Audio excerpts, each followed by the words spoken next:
안녕하세요. 오늘 우리가 함께 살펴볼 자료는 프리캐스트 콘크리트 설계 원칙 및 벽체 구조 기준, 바로 KDS 14206의 핵심 내용입니다. 네, 안녕하세요. 이게 언뜻 보면 되게 복잡한 기술 문서 같은데요. 사실은 거대한 레고 블록으로 지은 건물이 어떻게 하나의 통바위처럼 튼튼하게 버틸 수 있는가, 여기에 대한 아주 흥미로운 이야기잖아요. 맞습니다. 그래서 이번 탐구의 목표는 이 개별 부재들을 강력한 하나의 구조물로 묶어주는 그 핵심 원칙, 그리고 그 뒤에 숨은 안전 철학을 명확하게 이해하는 겁니다. 자, 한번 제대로 파헤쳐볼까요? 네, 오늘 이야기의 핵심을 딱 한마디로 요약하면요. 파편화에서 일체화로의 여정이라고 할 수 있습니다. 파편화에서 일체화로. 네, 프리캐스트 콘크리트, 그러니까 PC 공법은 공장에서 정밀하게 만든 부재들을 현장에서 조립해낸 방식이죠.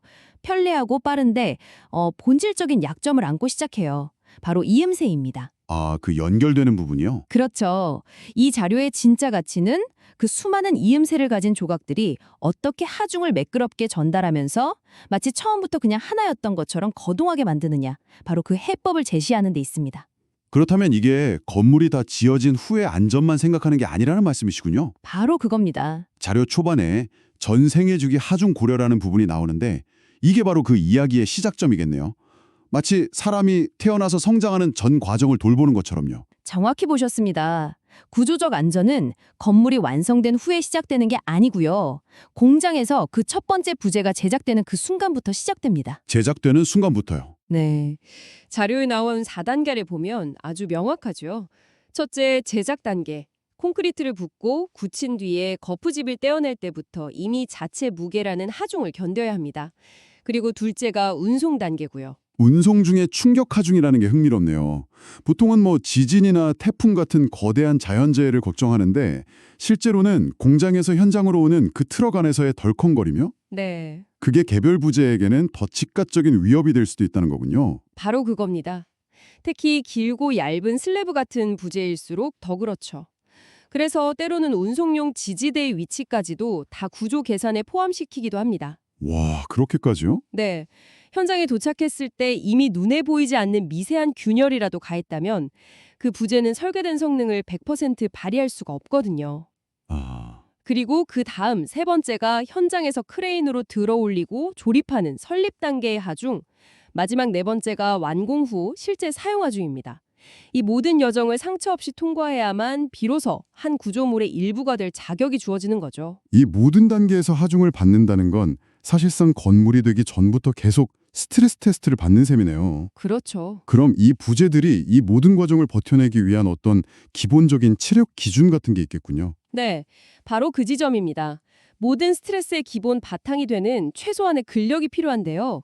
자료에 명시된 최소 설계 기준 압축 강도 21메가파스칼 이상이라는 기준이 바로 그것입니다. 21메가파스칼? 네. 1제곱센티미터당 약 210kg의 힘을 견딜 수 있는 강도인데 이게 바로 부재가 겪게 될 그 기나긴 여정의 출발선인 셈이죠. 알겠습니다. 그럼 모든 부재가 21메가파스칼이라는 기본 체력을 갖췄다고 칩시다. 근데 아무리 강한 벽돌이라도 그냥 쌓기만 하면 작은 충격에도 무너지잖아요. 물론이죠. 결국 이 튼튼한 레고 조각들을 하나의 통따위처럼 만드는 건 아까 말씀하신 그 연결에 달려 있겠네요. 그 비밀이 뭔가요? 맞습니다. 바로 연결 철근, 영어로는 타이 시스템이 그 비밀의 핵심입니다. 연결 철근. 네. 조립식 구조의 가장 취약한 지점은 필연적으로 부재와 부재가 만나는 연결부일 수밖에 없죠. 이 연결부가 어떤 상황에서도 분리되지 않도록 자료의 그림처럼 수직, 종방향, 횡방향의 3축으로 철근을 촘촘하게 배치해서요. 전체 구조를 하나의 거대한 그물망처럼 엮어주는 겁니다. 단순히 붙이는 게 아니라 3차원으로 꽉 묶어버리는 거군요. 그렇죠.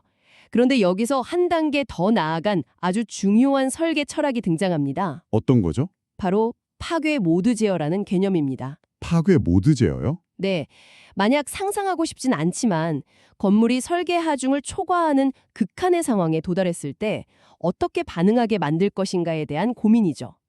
여기서 설계의 목표는 단단하지만 깨지기 쉬운 컨크리트가 먼저 파괴되는 것을 막는 겁니다. 아, 대신 연성이 있는 강제, 즉 철근이 먼저 천천히 늘어나면서 항복, 영어로 일딩하도록 유도하는 거죠. 잠시만요. 파괴를 유도한다는 말씀이신가요? 건물이 무너지지 않게 최대한 버티도록 설계해야 하는 것 아닌가요?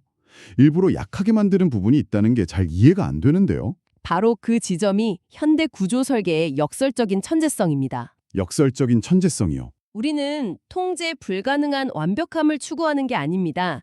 대신 인간의 실수를 인정하고 최악의 상황이 닥쳤을 때 가장 안전한 방식으로 무너질 수 있는 예측 가능한 실패를 설계하는 것이죠. 예측 가능한 실패. 네. 갑자기 폭발하듯 부서지는 콘크리트의 취성 파괴는 대피할 시간조차 주지 않잖아요. 그렇죠. 와르르 무너지니까. 하지만 철근이 엿가락처럼 서서히 늘어나는 연성 파괴는 건물의 균열과 변형을 일으켜서 눈에 보이는 위험 신호를 보내줍니다. 그 늘어나는 철근은 단순한 신호가 아니고요. 건물에 깃든 마지막 배려이자 탈출할 시간을 벌어주는 약속인 셈입니다. 아, 이제야 이해가 되네요. 예측 불가능한 붕괴가 아니라 예측하고 제어할 수 있는 안전한 실패를 설계하는 것이군요. 바로 그겁니다. 이게 바로 자료에 나온 진행성 붕괴 방지의 핵심 철학이겠네요. 하나의 부재가 손상되더라도 그 부분이 시간을 벌어주는 동안 건물 전체가 도미노처럼 무너지지 않게 막아주는 아주 중요한 안전장치인 셈이군요. 네, 바로 그 점입니다.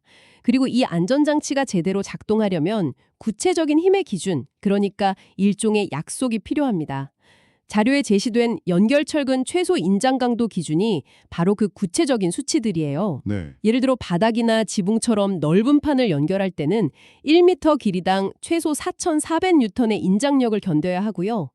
건물의 뼈대 역할을 하는 PC 벽판의 경우에는 연결철근 하나당 무려 45,000N의 힘을 버텨야 한다고 명시하고 있습니다. 45,000N이면 감이 잘 안 오는데 이게 대략 4.5톤의 무게를 들어올리는 힘이네요. 맞습니다. 그러니까 소형차 서너 대를 매달아도 버틸 수 있는 힘으로 철근 하나하나가 벽을 붙잡고 있어야 한다는 뜻이군요. 와, 정말 엄청나네요. 네, 그 숫자들은 수많은 실험과 구조 해석을 통해서 정해진 최소한의 안전 마지노선입니다. 각 부재의 역할과 위치에 따라서 요구되는 강도가 다른 것이죠. 아, 그래서 벽반이 더 강한 거군요. 네, 특히 벽판은 건물의 수직 하중을 지탱하고 전체적인 안정성을 확보하는 핵심 부재이기 때문에 더 강력한 연결이 요구되는 겁니다. 그렇다면 건물이 높아지면 기준은 더 엄격해지겠네요. 아무래도 더 많은 무게와 다양한 힘을 감당해야 하니까요. 물론입니다. 다음 슬라이드인 3층 이상 내력벽 구조 특별 규정을 보니까 숫자가 훨씬 커지네요. 맞습니다. 층수가 높아질수록 구조물이 견뎌야 할 전체 하중뿐만 아니라 바람이나 지진 같은 수평 방향의 힘, 즉 횡력의 영향이 기하급수적으로 커지기 때문입니다. 아, 횡력이요? 그래서 다층 구조의 안정성과 연속성을 확보하기 위한 추가적인 요구사항이 적용되는 겁니다. 자료를 보시면 건물 전체의 외곽 둘레를 허리띠처럼 감싸는 둘레 연결 철근은 71,002톤, 이상. 7.1톤이 넘네요. 네, 그리고 기초부터 지붕까지 건물을 수직으로 꿰뚫는 수직 연결철근은 미터당 44,000N 이상을 요구하고 있습니다. 건물을 더 촘촘하고 강력한 그물망으로 꽁꽁 묶어준다고 생각하시면 쉽습니다. 자, 이렇게 철근으로 강력하게 묶는 것 외에 부재들이 서로 맞닿는 지점 자체의 설계도 아주 중요할 것 같아요. 힘이 직접 전달되는 곳이니까요. 그렇죠. 지압부 설계 안전 기준 슬라이드를 보니 최소 지압 길이 같은 아주 디테일한 규정들이 있네요. 네, 매우 중요한 부분입니다. 지압이라는 건 한 부재가 다른 부재를 누르는 힘을 전달하는 그 접촉면을 의미하는데요. 이 접촉 면적이 충분하지 않으면 엄청난 힘이 아주 작은 점에 집중돼서 부재의 모서리가 깨져나갈 수 있습니다. 아, 마치 뾰족한 송곳으로 누르는 것처럼요. 정확한 비유입니다. 그래서 부재가 다른 부재 위에 안정적으로 놓이기 위한 최소한의 접촉 면적, 즉 길이를 규정하는 겁니다. 자료에 따르면 속이 빈 슬래브는 최소 50mm. 5cm. 네. 그리고 보나 복부처럼 더 큰 힘을 받는 부재는 최소 75mm의 길이를 확보해야 한다고 되어 있죠. 그림을 보니까 부재 사이에 주황색 패드 같은 게 끼워져 있네요. 베어링 패드라고 쓰여 있는데 고무 패드 하나가 그렇게 중요한 역할을 하나요? 아, 예. 솔직히 들으면 그냥 원가 절감을 위해 콘크리트 대신 넣는 값싼 부품처럼 느껴지기도 하는데요. 그게 없으면 정말로 문제가 생기나요? 아주 예리한 질문입니다. 그리고 실제로 종종 오해를 받는 부분이기도 하죠. 저 베어링 패드는 주로 네오프렌이라는 합성 고무로 만드는데요. 구조물에서 힘의 중재자 역할을 하는 핵심 부품입니다. 힘의 중재자요? 네, 콘크리트끼리 직접 닿게 되면 눈에 보이지 않는 미세한 표면의 불규칙성 때문에 특정 지점에만 엄청난 응력이 집중될 수 있거든요. 아, 이 패드가 그 응력을 고르게 분산시켜주고 또 온도 변화나 미세한 진동으로 인한 움직임을 흡수해주는 완충제 역할을 합니다. 제가 신입 엔지니어 시절에요. 이 베어링 패드 중요성을 간과했다가 콘크리트 모서리가 깨져나간 걸 보고 식은땀을 흘렸던 기억이 있습니다. 와, 직접 경험하셨군요. 네, 그 눈에 보이지 않는 작은 부품이 수십 톤의 힘의 흐름을 지휘하는 걸 보고 아, 구조 설계는 힘의 오케스트라를 지휘하는 것과 같다는 걸 그때 깨달았죠. 와, 경험에서 나온 이야기라 그런지 훨씬 와닿네요. 작은 고무 패드 하나가 힘의 중재자라니. 자, 그럼 이 모든 내용을 종합해서 한번 정리해 볼까요? 네, 좋습니다. 오늘 살펴본 내용이 꽤 많았는데 마지막 설계 검토 체크리스트 슬라이드가 이 모든 원칙을 아주 깔끔하게 요약해주고 있는 것 같아요. 제가 한번 짚어보겠습니다. 네, 첫째, 운반 및 인양 시의 충격 하중이 설계에 반영되었는가? 이건 아까 말한 전생의 주기에 대한 고려, 즉 완벽한 시작이 완벽한 결과를 낳는다는 원칙이네요. 맞습니다. 둘째, 콘크리트 강도는 21메가파스칼 이상이며 허용 오차는 도면에 명기되었는가? 부재가 가져야 할 최소한의 기본 체력이고요. 그렇죠. 셋째, 부재 지지 길이는 최소 기준 50mm나 75mm를 충족하는가? 방금들은 힘의 중재자가 제대로 일할 수 있는 최소한의 무대를 마련해 주는 거군요. 네, 바로 그 무대죠. 넷째, 3층 이상 구조물의 경우 둘레철근 71kN 및 수직철근 44kN의 양이 확보되었는가? 고층 건물을 위한 추가적인 안전그물망이고요. 네, 특별 규정이죠. 그리고 마지막 다섯째, 모든 인장료를 받는 부위는 콘크리트가 아닌 강제로 보강되었는가?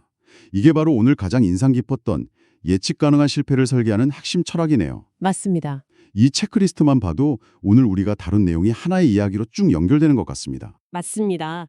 이 체크리스트는 우리가 논의한 이론적인 기준과 철학이 실제 설계 도면과 구조물에 어떻게 구현되어야 하는지를 보여주는 매우 실용적인 요약본입니다. 엔지니어는 이 리스트의 모든 항목에 주저없이 예라고 답할 수 있어야만 하는 거죠. 그렇군요. 결국 자료의 마지막 문장처럼 구조적 안전은 이런 디테일 하나하나를 완벽하게 이해하고 적용하는 데서 시작됩니다. 오늘 프리캐스트 콘크리트 구조 기준을 깊이 있게 살펴보니 결국 핵심은 연결과 통합이라는 생각이 듭니다. 각각의 강력한 부재들을 만드는 기술도 물론 중요하지만 그들을 어떻게 유기적으로 엮어서 하나의 거대한 시스템으로 작동하게 만드느냐, 이게 안전의 성패를 가르는 것이었네요. 정말 디테일의 완벽한 이해에서 구조적 안전이 시작된다는 마지막 문구가 가슴에 와닿습니다.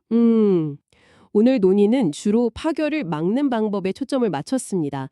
특히 강제가 콘크리트보다 먼저 항복하도록 설계해서 갑작스러운 붕괴를 피하는 그 전략이 아주 인상적이었죠. 네, 저도 그 부분이 가장 기억에 남습니다. 여기서 당신에게 한 가지 더 생각해 볼 만한 질문을 던져드리고 싶습니다. 어떤 질문인가요? 이처럼 구조물의 특정 부위가 의도적으로 먼저 약한 신호를 보내도록 설계하는 방식은 미래의 건물 유지보수나 안전진단 기술에 어떤 영향을 미칠까요? 우리가 건물의 어느 부분이 가장 먼저 스트레스의 징후를 보일지 미리 알고 있다면 건물의 수명 전반에 걸쳐 그 건강 상태를 모니터링하는 방식을 어떻게 더 혁신적으로 바꿀 수 있을지 한번 고민해 보시는 것도 흥미로울 겁니다.